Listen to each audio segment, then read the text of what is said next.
এ জনমে তুমি হলে না আপন, প্রেমের নামে শুধু ভেঙে দিলে মন। বিধির কাছে সবই কইব, যদি আর এক জনম আমি পাই গো, সে জনমে তোমাকেই চাই গো।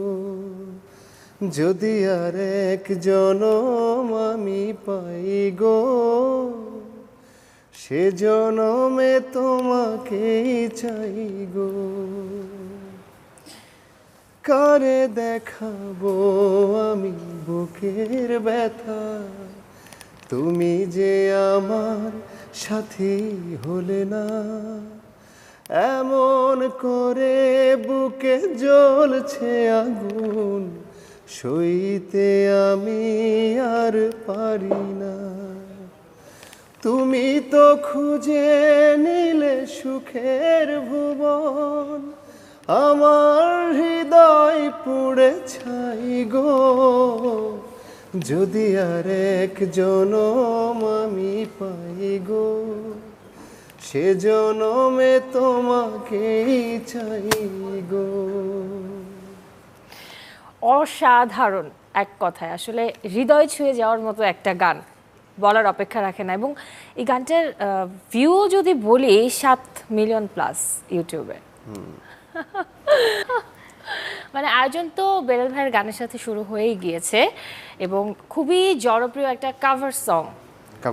এবং বেলাল ভাই যখন গানটা গেয়েছে এবং সেটা যখন মানে শ্রোতারা শুনেছে, তখন যেন গানটা আরো অন্যরকম হয়ে গিয়েছে।